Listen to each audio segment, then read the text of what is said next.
Hey, good morning, everybody. How y'all doing? Y'all know who this is. This is the real news behind the news with a breaking news edition. Yeah. Today is October 7th, 2023. And real briefly, I want to show you all the hypocrisy of the United States, Great Britain, France, Germany, and all those countries that that consist of the rest of the world. Y'all, hold on just a second. Let me check. Okay. Okay.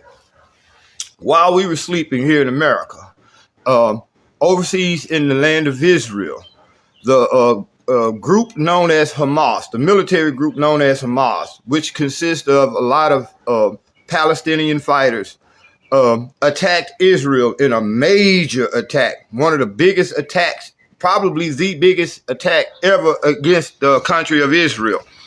All right. In this attack, Hamas, they even came on hang gliders. They came through the water. I forget the name of the body of water, but they came through land and in air. Now, at last reports, reports are still coming in because this just happened within the last 12 hours.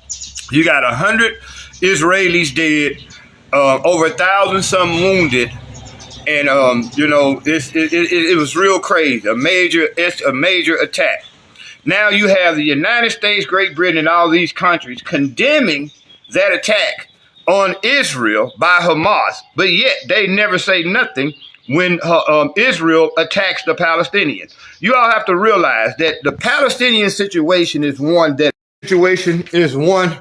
we all should be trying to understand as black people in America, because I tell you all, what goes on overseas affects us here in America. This is where they learn the suppression techniques that they use on black people in America. Do you know that your country, or the United States government, gives Israel over $10 million a week to learn, to create new weapons and learn tactics? Y'all, hold on just a second. To learn tactics that they use in oppression and suppression. We as black people, we experienced this firsthand.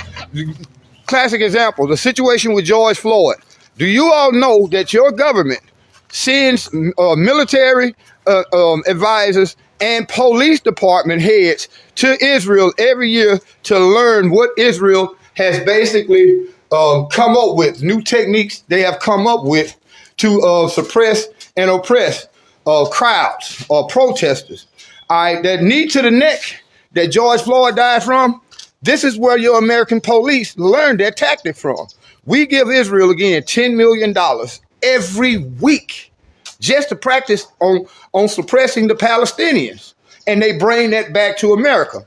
Now, why is it that you have almost 12 million people, I think anywhere from, my numbers might be wrong, we just going to say 2 million people, if y'all from Freeport, locked inside an area the size of the Cooper Road. 2 million people locked in an area that's only maybe about the size of a small city here in Freeport. Open air prison, that's what it's called. So what is happening now is y'all got to pay attention.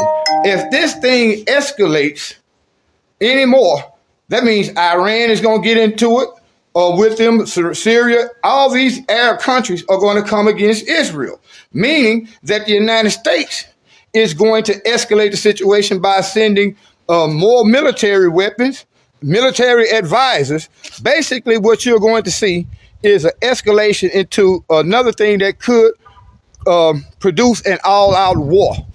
It won't be a world war, but it depends on how many other countries jump into this action. So y'all pay attention to what's going on in Israel. This is probably one of the most important military operations on the planet, way surpassing what's going on in Ukraine. And again, we talk about the Ukraine at another time, but your government is about to send another $70 billion to Ukraine. When you got all this homelessness here in America, you got all this poverty here in America, you got failing infrastructure in America. The people of East Palestine, Ohio, the people of Jackson, Mississippi, the people of Flint, Michigan have unclean drinking water and contaminated ground soil, and we're still finding money for war, but can't do nothing about the poor here in America. So again, Pay attention to what's going on in Israel, because it's going to affect us in America some way, whether they're going to start sending billions to Israel. I mean, come on. Every time a war goes on in a country that we so-called call our ally, we send billions upon billions of dollars. The people in La Jolla, Hawaii, couldn't even get for $700 when that whole island burned down. But we find billions of dollars to send to these countries. Again, major escalation in the country of Israel. Y'all might not think it's important, but you'll see over the next few days how important it is to us in America, because we're going to be asked to send money to help the Israelis fight the Palestinians, when in reality, the Palestinians, under the Geneva Convention, they are considered an occupied country, meaning they have the right to use any means necessary to defend themselves against their occupiers, which is Israel. That's international law, which we're not told that. We're just told that the Palestinians are bad people. Well, look at the Israelis. Look at how many people how many Palestinians the Israelis murdered just this year. And you don't hear nothing about that. But now that this major escalation from Hamas against Israel is going to be all over the world news, and they're going to want you and I to feel sorry for a bunch of people who literally are occupying somebody else's territory. Y'all be blessed.